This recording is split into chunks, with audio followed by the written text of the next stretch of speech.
afternoon, everybody. Can I just ask you to switch to speaker view? There's a button at the top right hand of your screen. If you could do that now, that would be great.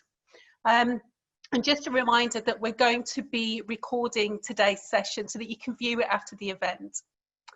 So welcome back to those of you that joined the series so far and experienced the My Life and My Business sessions, and a very, very warm welcome to those of you that are joining the series for the first time today. This is the third of 5 BRC learning webinars exploring the impact of COVID-19 on our lives, our businesses, our sector, our world and our purpose. For those of you that haven't seen the first 2 sessions, these are available to watch in our bank of support resources, and I'll talk to you more about that towards the end of today's session. We're delighted that so many of you could join us today, and I noted just before we went live we were at over 120 people, which is fantastic. So my name is Sam Redman. I'm the Programme Designer of the OSS Retail Academy programme, and along with Rob Husband, who was demonstrating his Samba, he will be later on today, I will be hosting your session today. We hope that you've taken the time to watch our introduction video that explains a little bit more about what this webinar entails. But ultimately, we are creating an environment of recovery and discovery through community and collaboration. Now, before I talk to you a little bit more about today's keynote animator, I'd like to introduce you to Kyle Monk, who heads up the Insights and Analytics function at the BRC. I know Kyle well, as we studied together in February on the BRC Learning Masters programme. Kyle is going to share with you today the impact of COVID-19 on retail at both a global and local level using data. So Kyle, it's over to you if you want to unmute yourself. Thanks, Sam, and a very warm welcome to everyone on the call today. So as Sam mentioned, I head up the Insight function here at the BRC and wanted to give you a bit of an overview of sort of the phases of COVID-19. So we're currently in phase 1, which is lockdown, which is due to end on June the 15th.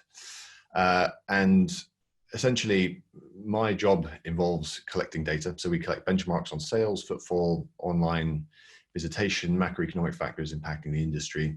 And it's really been quite a step change. To say it's a once in a generation event is probably understating quite how dramatic an impact COVID-19 has had. So we saw sort of in early March, there was obviously news of COVID began spreading, the sort of fever period, and we saw sort of stockpiling reach a fever pitch just the weeks before the 23rd of March.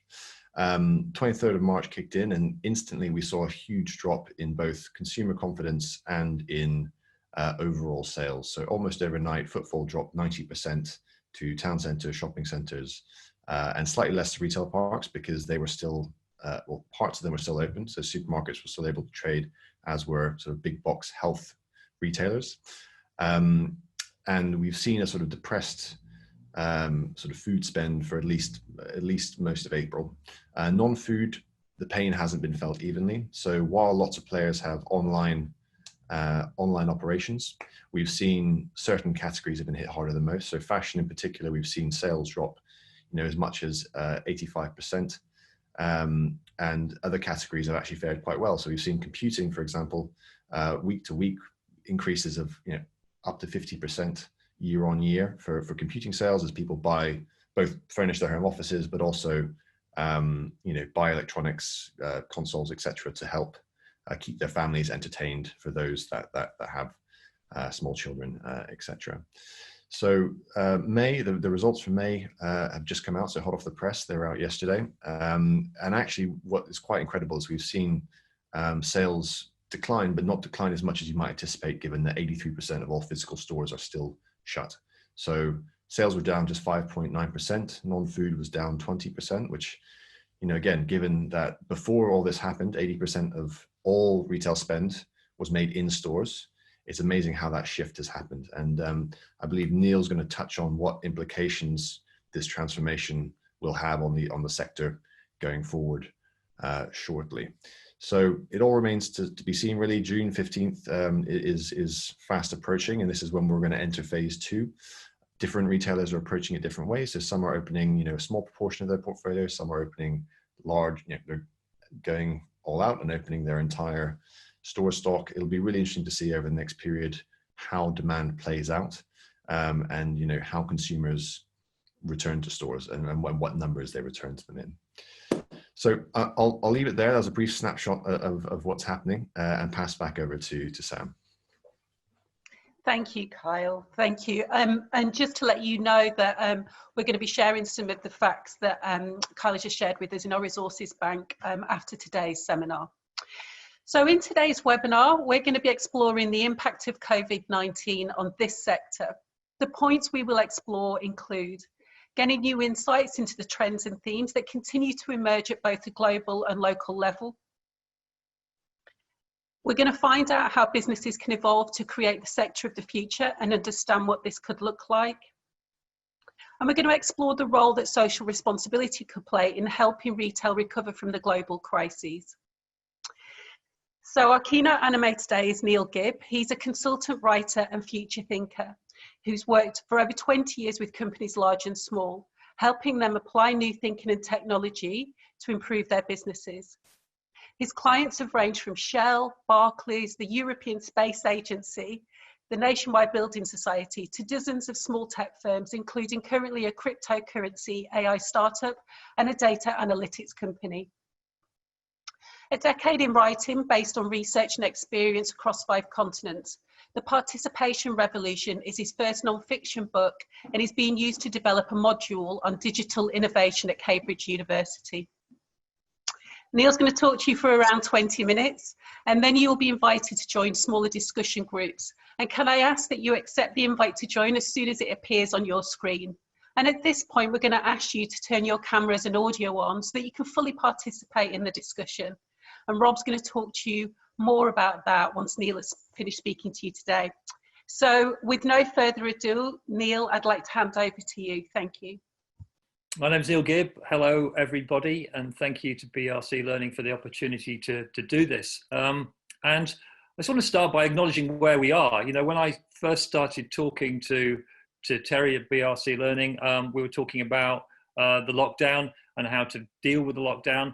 And the talk started 4 weeks ago. There was a talk 4 weeks ago, 2 weeks ago, and now today. And the timing for me being here is really good because to some extent, I'm not about how to deal with the circumstances of a lockdown.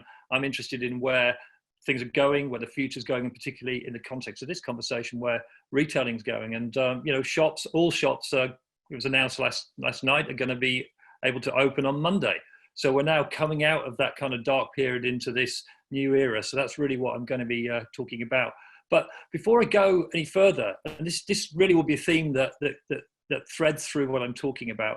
I just want to acknowledge everyone on this call. You know, we've gone through this extraordinary time together, and retailing has been, to some extent, at the forefront of it. I mean, obviously, the NHS has been very much at the forefront of it, but in terms of keeping the supply chains going, keeping food going, yeah, the retailing sector has been crucial to that. I live in Colchester in Essex. I've got a Budgeons near me. I've got a Sainsbury's local near me, and those have been the places I've been going to get food. And then to get something else, which I'm going to talk about, because it wasn't just that I was getting food from those places. I was being socialized in those places. I was able to talk to people, you know, and there's something about that coming together, which is really beautiful and special and valuable to me. So I just want to thank all the people who've been involved in that. Those of you at the front line, supporting the front line, keeping the supply chains going. Those of you who are furloughed, particularly, you know, some of you might have been laid off and lost your job as well, because there's been a lot of impact to this. And then if there's any small retailers on, I think small retailers and independent retailers have been hit particularly hard. Quite often they're not able to get support. So, you know, together we have come all the way through this. And so really the thing I'm going to be asking is what next? So what I'm going to do now is I'm actually going to switch this is the last time you're going to see me for a while. I'm going to switch over to some slides and talk about those so you can actually sort of see what I'm talking about. Just hang on while I do that.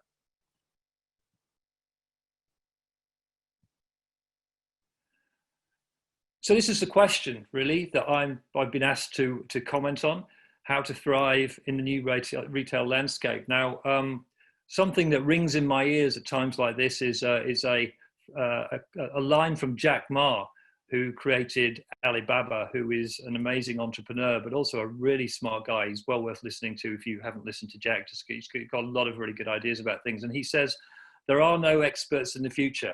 There are only experts in the past. And I think at a time of great change like this, it's worth noting that, you know, anyone who's telling you they know how the future is going to go, I wouldn't listen to them. So I'm someone who's got some ideas.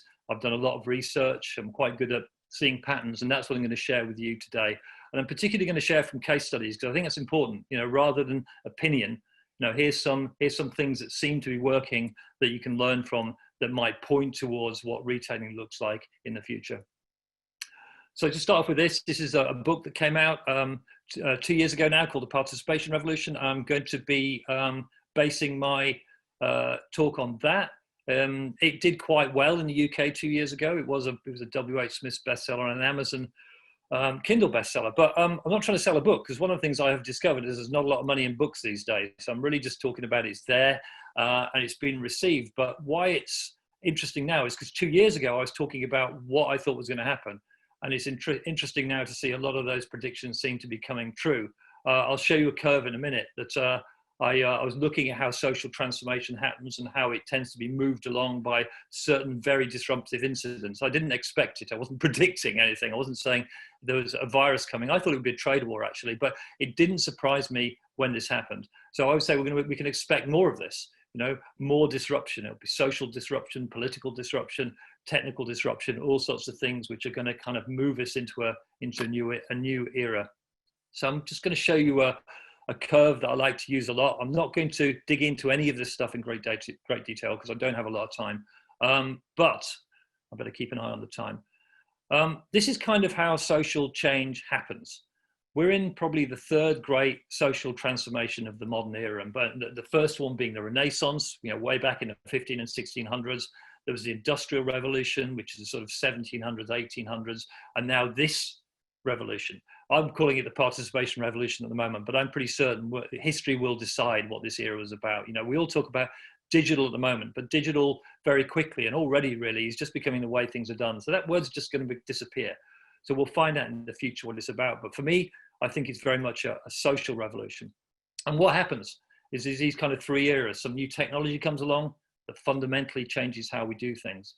At the end, we have a social transformation where the whole new way of living and operating exists. And in the middle, we have a period of massive disruption. Essentially what's happening is the old system's breaking down while the new one emerges. And that's where we are at the moment. And I thought I'd share that because this was in the book. It came out 2 years ago. This diagram was done about 3 years ago. And you'll see down to the bottom of that curve, there's a little arrow saying, you are here. So that is where we're going, you know. And this curve here is an emotional curve, how we feel about it. You know, we were very optimistic. We're now in a period of a lot of worry and a lot of concern. Now, my hypothesis is we'll start to move into a new era. And what I'm interested in is helping people take that journey. So that's what this is going to be about. So I'm going to be talking about three things. I'm going to be talking about participatory brands, you know, pointing towards what my book's about in terms of the title. I'm going to be talking about social retailing, and I think that's particularly interesting for this group. And then digital fulfillment, which I'm not really going to go into in a lot of detail because there's an awful lot of effort and you will all be doing an awful lot of work around that, but just pointing towards retailing isn't going to be about retailing and digital. Digital fulfillment is going to be how retailing is done predominantly. So I want to start with this. This is Maslow's hierarchy of needs.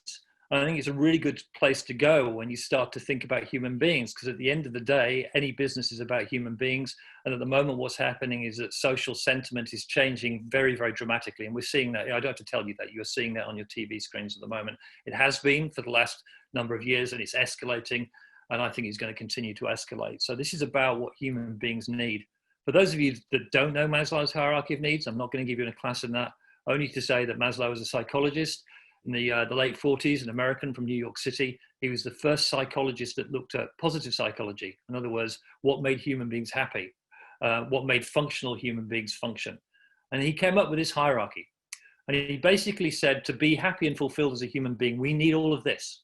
But he also said it's a hierarchy. So you need the first layer before you can get to the second layer, the third layer, and the fourth layer, and the fifth layer. And my hypothesis is that retailing is going to need to get interested in the future a lot more in the higher echelons of this pyramid. So kind of from love and belonging, esteem and self-actualization is what I would have been talking to you about, and I will be talking to you about before this pandemic happened. But what's interesting is, just point to this, is what's happened in the last few months these areas that for most people in the developed countries have been given. Most of us didn't feel particularly threatened, or a lot of us wouldn't have felt particularly threatened. We had places to live. We realize now we had an abundance of things available to us. You know, you could just go online, you could buy something, you could go to your corner store.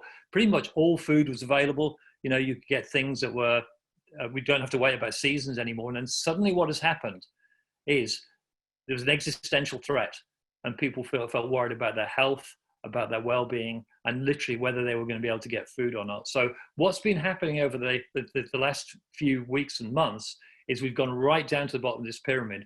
In other words, what we've been dealing with is safety and psychological needs. Now, the question is, as we come out of this period, is that just going to go away as the pandemic diminishes? Is that going to go away? And I'd say probably not. If we look at what happened after 9/11, it wasn't like something happened, then we went back to normal. We entered a new era, an era of concern, of anxiety, and sort of distrust, when we suddenly had an awful lot of surveillance. And I think what we're going to see going forwards is that safety needs, social safety, psychological safety, and physical safety is going to become a lot more important in the world. So that's something that's going to be the minimum conditions that retailers, or all businesses, but really retailers, are going to have to think about. And the work that's been done is extraordinary, you know, in over the last few weeks, in terms of actually making sort of stores safe places to go. But I'm going to be talking about what happens next. So I'm going to talk about 2 case studies that I take from my book. And the idea here is just to kind of give you some ideas, because, you know, you are all in the retailing industry, I'm assuming, in some way or another, just to kind of stimulate thinking. This is a conversation starter, and then we're going to be going into rooms to discuss what you think about it, what it's made you think about, the implications and things you can take away from yourself. So I'm going to talk about a brand called Rapha. Rapha was a cycling brand started in 2002 by a man called Simon Mottram. Now, interesting about Simon Mottram, he had no background in retailing. He was a brand strategist and he was a cyclist. And he created Rapha pretty much out of nothing. Now, Rapha was an online brand to start off with, and to some extent still is an online brand if you think about what it does from the traditional retailing point of view in terms of selling things. It sells cycling apparel online, and it's done that from day one. But Rapha is an awful lot more than an online brand. And its success since 2002 is it's expanded double-digit growth from 2002 onwards until 2 years ago, when it was sold out for $200 million to a venture capitalist in the United States. So it's a phenomenally successful new business. So this is what it does. It sells cycling clothing. This is where the money comes from in Rapha, that they sell these beautiful, well-made, high-end, very expensive kind of cycling apparel. But what I want to talk about is Rapha is about something else. And this is an essay that was written right at the start and was on the website. When they first launched the website, didn't have any products on, called Glory Through Suffering. And this is really what the brand of Rapha is all about. It's not about selling cycling apparel. It's about those people who are interested in road cycling, who take it very, very seriously. And the thing I'm really pointing to here that you want to think about is that what's increasingly important in this world that's changing is people having a sense of something that's bigger than themselves, something that's important, something that's purposeful, and something that's meaningful. And that's what Rapha started to look at and focus on. And it wasn't a side issue. It's not like a cycling apparel business that's got this kind of side issue, which is glory through suffering. Rapha is all about the glory through suffering of road cycling, and it sells cycling apparel.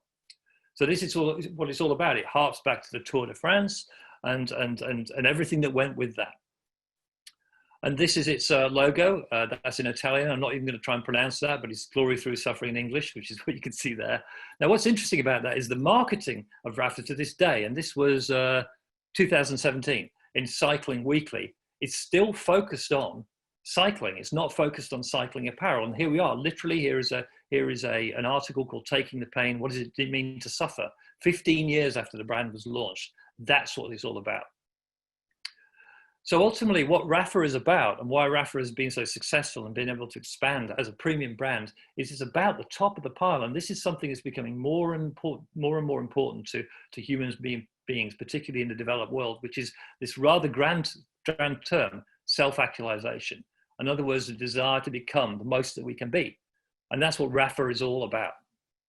So I'm going to go down the pile, and really why my book's called The Participation Revolution. And I think this is the critical part of my talk, is that we're entering an era where the economy is shifting from an economy that used to be based on consumption to an economy that's based on participation. And this is crucial.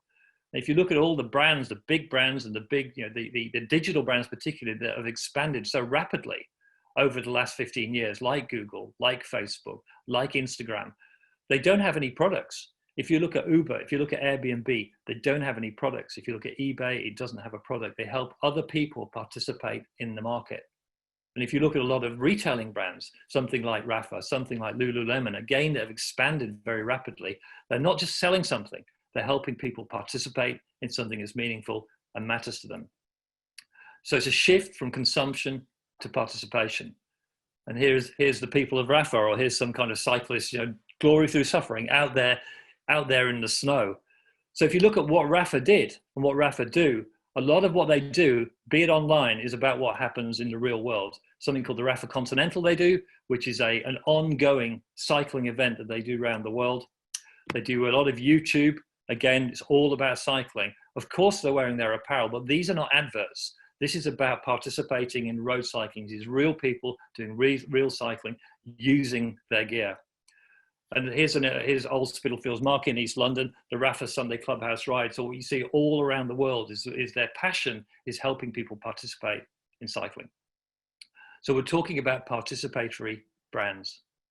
So going to move quickly forward to the second case study. This is Rough Trade. And I think Rough Trade is a particularly interesting brand because Rough Trade sells records. And if you look at the two sectors that have done really badly in the last 20 years in terms because of online, it's people who sell records and people who sell books. Lots and lots of record shops and bookshops have gone out of business. And Rough Trade, essentially, in the old-fashioned way of looking at it, is a record shop that also sells books. But it's expanded, again, year on year over the last 10 years, from a small store in West London to this is a bigger store in East London, to stores all around the country, to a very large store in Williamsburg in New York City. So how's it done that? Because inside it looks like this. It looks like a record store. Because, again, what Rough Trade is about participation. It's not about buying records. There's in-store events. It's a hub for people who are interested in a certain kind of indie music. Online, they're always, they're spending an awful lot of time promoting acts, and this is free events. This isn't something to make money out of. These are unsigned acts. They're allowing them to be, to show up and turn up and play in their buildings, which are no longer shops. They're kind of experiences, they're places that people go. They're social hubs. They're almost like tribal hubs where a certain kind of person goes to experience and connect with other people and participate in something they're very passionate about. And this is kind of what it looks like. This is what a Rough Trade store will look like on a Friday evening. So now we're moving down the stack into esteem, self-respect, self-esteem, status recognition. When we take part in something, when we get better at it, when we learn about it, we thrive inside, we thrive as a human being. So again, these brands are doing something other than just selling something. They're helping people get better, to participate, and to be involved. So the third part of the stack I'm going to talk about, I'm going to bring into the conversations we call social retailing. And I think this is the really critical conversation at the moment in terms of retailing, because I pointed to it. What happened in the lockdown was that our stores, the stores that were still open, which were vital stores, became social hubs. They became places that people went to get whatever they wanted, but also the only place there with any kind of social interaction. My post office became a really crucial place. And what was really interesting was to see how the store staff and the customers worked with each other to make that kind of work. So the idea that a store isn't somewhere you go and you buy something and you browse, you might talk to someone. A store becomes a social experience. And again, if we move to Rafa and to Rough Trade, what you see is they're selling online.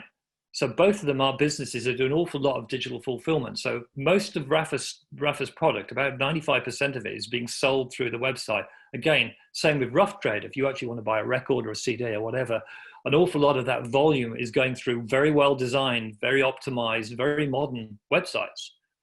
However, what the shop has become is not a shop. What Rafa's got is, instead of shops, they call them the Rafa Cycling Club. So they become these social centers for people that are interested in cycling. And you can see that happening here, the bikes and the bikers outside. I'm not quite sure. I think this might be in Sydney. There's certainly one in Spitalfields Market in London. So they're not about selling clobber, if you like. They're about people coming together who are passionate about cycling. And of course, inside those stores is Rafa stock. So when you go inside, it looks like this. Again, it looks more like a cafe than a shop. So you've got a cafe on the left-hand side, you've got a cycling rack over there where people can actually bring their own bikes in. They don't sell bikes, so those are bikes of customers.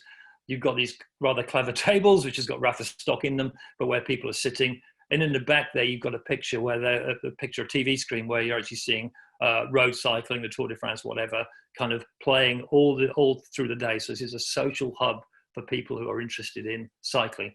Of course, they sell gear, but it's very minimal, as you can see, because really the fulfillment is being done online.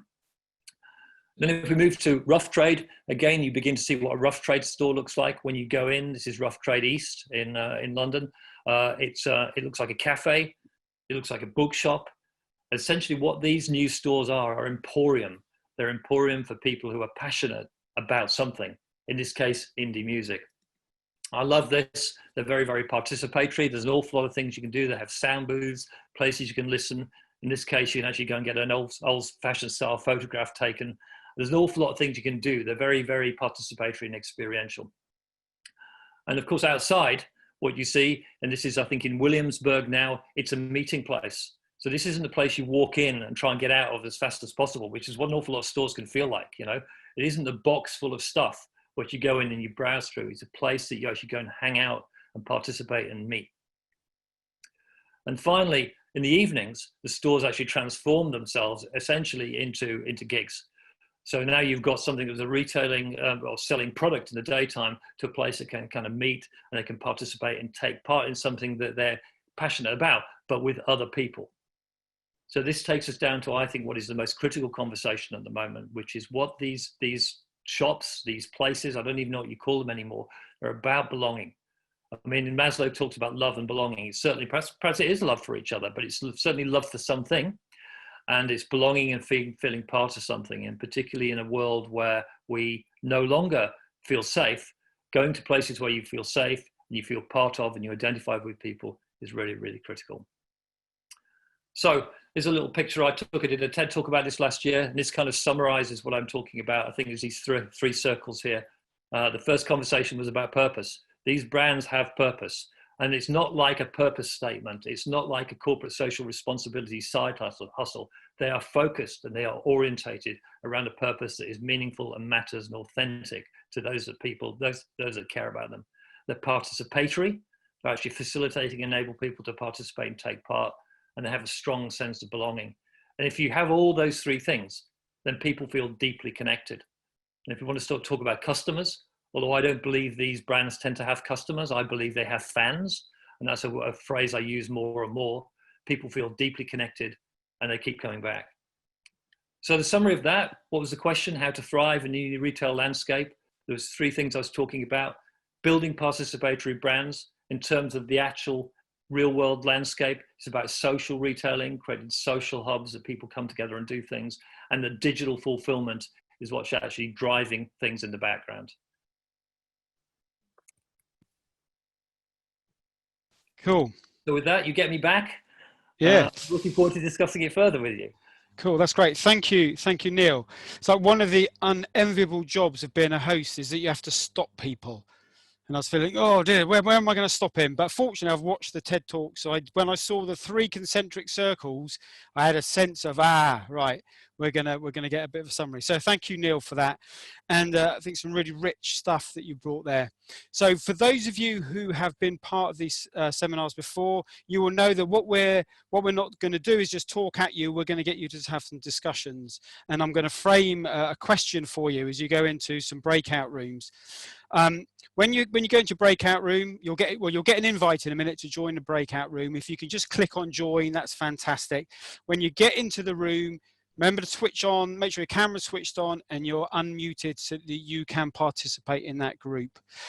And I'm aware that throwing you into these groups with people you've never met before may feel a bit uncomfortable. Yeah. So we're just going to encourage you and we've experienced this over the last couple of weeks, just to take a bit of a risk. Yeah, just to be open about the response to the question that I'm going to give you. And sometimes when we're talking with people that we've never met before, we can take greater risks. We can show a level of vulnerability and risk taking that we wouldn't normally do. So just encourage you to do that. When you're making a response to the question, if you could just introduce yourselves, and actually we're trying to get this so that we're all here as some sort of equal. So what we're interested in is your name and maybe your business. Don't worry too much about your role. We're here as human beings in this sector, trying to make sense of what happens next and make sense of what's been happening. So the question that I'm going to ask you to take into this group for about 20 minutes will be, what are you noticing about this sector's responses to this current situation? What are you noticing about this sector's responses? And which of those responses do you think are circumstantial or reactionary? They're primarily to do with the current situation we're in, COVID-19. And which ones do you think actually what they're pointing towards are emerging longer trends around retail? Yeah. And there may be some that are both. Okay, so which ones are reactionary? They're momentary, they're just about now. And which ones are about these emerging longer term trends? So I'm going to invite you to go in and have some dialogue around that question. Just want to reiterate, when you're in these groups, you are a unique part of a bigger system. So it's really important that each of you is heard. So when you're not talking, so make sure that you listen like you would like people to listen to you with real intent, yeah, and real what to listen to you with what you're saying is unique. It's important. It matters. Okay. So if you are an introvert, I've said this before, I want to remind you that if you're an introvert, you may want a bit of time to think. So you may want to go a little bit near the end of the conversation. If you're an extrovert, more extroverted, great, get the conversation going, but remember to let others have their voice. So, okay, so just to reiterate, 20 minutes, stay with the question. When you're not speaking, stay with listening. Don't advise, no, that's how I feel. Listen to the other person's experience.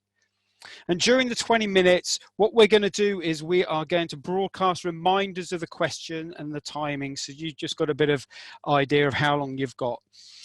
Now, there are a couple of other things I just need to say. You may have some visitors in your room. And they will have a little label that says GL or AD, and they are facilitators from the Academy and the Foundation Program from BRC Learning and OSS Retail.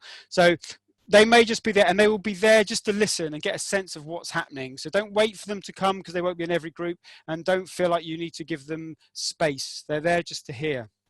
And the second thing is, Sam mentioned at the beginning that we're recording. We recorded Neil. We're going to switch the recording off when you go into discussion rooms, okay? So those breakout rooms are confidential for you. All that the bit we'll do at the end is we'll ask you to put some comments on chat when we come out of that 20 minutes. We'll give you a couple of minutes just to put them. What are the key themes that you heard? What things did you hear in response to those questions? And we'll do a bit summary of those before we go into a second question. So the first question is, so the question today we're working on is, what are you noticing about the sector's responses? And which ones do you think are circumstantial or reactionary? So they're primarily concerned with surviving through lockdown or just after lockdown. And which ones are about emerging longer term trends around how retail will function and be in the future? Okay, welcome back to the main room. When you come back in, if you can go to the chat and just post in the chat just key themes that started to come out of your conversation. Yeah, so keywords that start to describe what came out of your conversations. So, okay, so we've got started to get some stuff coming. So more focus on staff welfare. So yeah, so something about smaller independent retailers adapting quickly. So what enables an organisation to adapt really quickly? Short-term survival is a big part of this. Something around local versus national. Okay, focus on survival initially, then it maybe moves to something else. Using local businesses more, so that whole local global thing again. Greater loyalty to local. Physical stores will always be needed. Local source projects. Excelling in online solutions. And some brands are having to start from scratch to create this digital relationship. So it's like a restarting, a refinding of themselves. So those brands with strong online strategy are best placed to survive. It's time to review a business and press. Restart. Yeah, time to restart. Okay, yeah. So the challenges of, this is something close to my heart, so I'll own this. Lots of single-use plastics and moving away from reusables.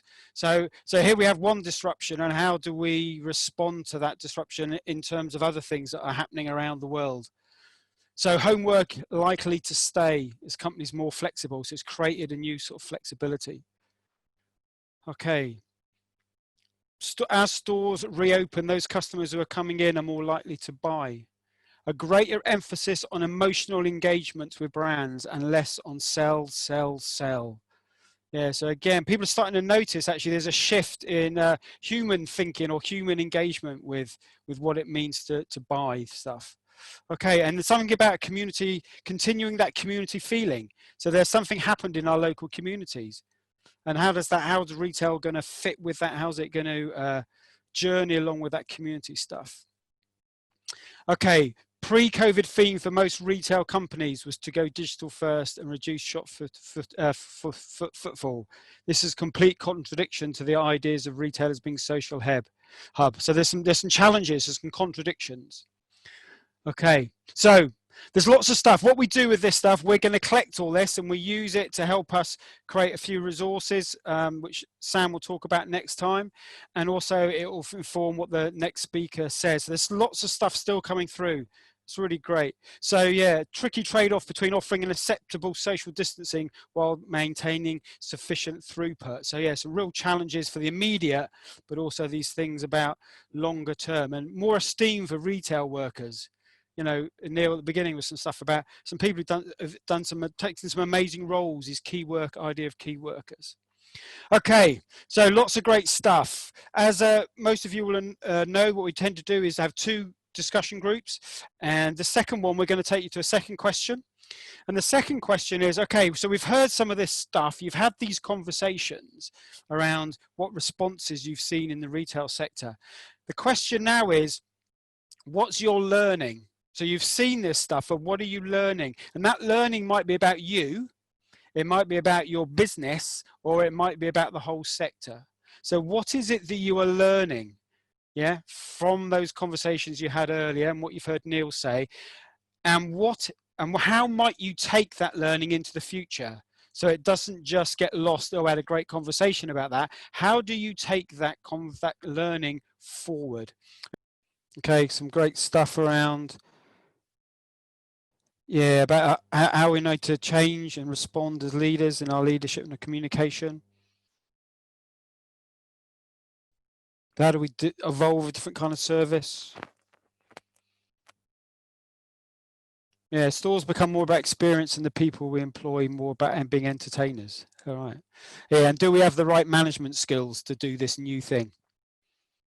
Yeah, I think that's a question for all of us to ask. How do I need to adapt and change to help this new thing come into being? Okay, again, we're not going to feed back on all of this stuff. What we're going to do is we're going to collect this and we're going to use it for sort of helping the next speaker thinking about what they're doing. Because some really interesting stuff come up though. Leaders showing vulnerability. What's it like to be in a circumstances where actually it's okay for leaders to say, I don't know. I don't know what's going to happen next. Do you know what I mean? And I think that's really powerful. I've heard a number of leaders saying, I just don't know. We're going to find out together. It feels like it shifts that hierarchy. Okay, what I'm going to do, I'm going to hand back to Neil just for 5 minutes, just to do a bit of a summary from his point of view, and then we'll hand over to Sam just to do an ending for today. Okay, thanks, Neil. All right, hello everyone. It's been great to watch all these this coming up on the feed, and there's obviously a great deal of things we could talk about. I'll come up with some themes, but there was a phrase that Daniela came up with about working from home. You know, working from home perhaps becoming, you know, not just something that's going to go away. And certainly the research I've been seeing and the people I've been talking to over the last few weeks is I think there's a truth to that. So working from home or predominantly working from home is going to become quite common, perhaps forever. This might be a shift. Now, why is this crucial for retailing? Is because that means that people are going to be where they live rather than where they used to work. They're going to be in smaller towns, they're going to be in neighborhoods rather than the middle of cities. So first of all, it's going to have an implication for the middle of cities, which I think will become less about shops and more about living. and then those stores become a lot more important. So I think that's a good starting point. There was a lot of talk about, you know, localized retailing, smaller retailing, more adaptive retailing, and a good point about the dilemma between sort of digitization and efficiency and going away from stores to stores and experience. And certainly something I would say there, which I think is important to think about, is less stores, but more critical ones, you know. So, and then the next point about digitization and the need for, you know, a very strong platform. And I think that is a critical thing. You know, you hear in every industry now, the banks now say we're not banks, we're technical companies that do banking. You know, oil companies say we're not oil companies, we're technical companies that do oil. And I think it's the same in retailing. You know, essentially you're going to be technical fulfillment businesses that are in the business of retailing, and then the actual sort of the front end of our retailing is going to be very organic, very human, and very, very kind of social. I think those are the kind of main themes. Certainly something you want to take away from this is to think about the organization being turned upside down, rather than a hierarchy of which you have people somewhere down at the bottom, that the front line of your organization is where it all happens. We had a point there about leadership. The term empowerment is almost a cliche, but it is the right word in this point, to moving from a style of leadership which is about empowering people from a style of leadership which is about control. And obviously in a business, there's an awful lot about inventory. There's a very much quite often a command and control kind of process-oriented mindset, but it's about empowering the front line. And what we saw in the lockdown was when people at the front line were empowered because they had to do stuff, extraordinary things was happening. I mean, I've seen it all around my town, and I don't think my town is atypical about the initiative being taken to make stores safe, and some wonderful improvisation, you know, with cardboard boxes and sellotape and all sorts of things, you know, but it was really good, you know, and really real and really human. So I think that's kind of an important mindset. I think the last thing I'll just sort of talk about, I mean, we were talking in our breakout about how difficult it is sometimes to adapt when you're a larger organization, and how smaller organizations are able to adapt. And the story that I think about, if you are in a larger organization, just give you a brief story just to think about. And it comes down to you know, a very innovative, disruptive young entrepreneur who's called Michael. He's a Polish immigrant, 25 years old, came to the UK and started a market stall, you know, and what he did on that market stall was very, very much look at what was needed at the time, particularly for women, providing kind of cheap stuff that they couldn't get hold of. But again, it was very, very social, and it expanded very, very rapidly, and it had its heart in the community. Now, that guy was called Michael Marks, and the business that came out of that was Marks and Spencer's. So the reason I say that is quite often the key to the future is in the past, is to go back to what your organization was about. What is its purpose? Why was it born? And quite often, not always, in that DNA of the organization is the future. So I think I'll leave it there. So thank you for listening and turning up, and I look forward to more questions. Thank you, Neil. Thank you very, very much. It's been such an interesting session. My notepad is full, so I will get time to reflect after today. I'd also like to say a big thank you to Kyle as well for sharing his insights at the beginning of the webinar. So we will follow up with you over the next few days. We'll be sending you an email. Thank you for completing the poll today. We're going to ask for a deeper dive into that feedback to help us develop the sessions that are still to come. Also on that email, we will be giving you access to our resources library. Now that resources library has, it's got presentations, it's got links to books, it's got articles and things that are themed around the 5 webinars that we've built. But really thinking about the things that you've put into the chat this afternoon, that's what Rob and I will take away and start to think about what are the appropriate resources we can offer to you. So you will get a link to that on that email. And then we will send you the link to our webinar next week, which is around the impact of COVID-19 on our world. And we'd love to see you there. I can promise you it's going to be something really special. So please spread the word to your friends and colleagues, and share the link as it appears over to you on email, but over LinkedIn over the next few days. So thank you very much, all of you. Thank you for contributing, and we look forward to seeing you next week.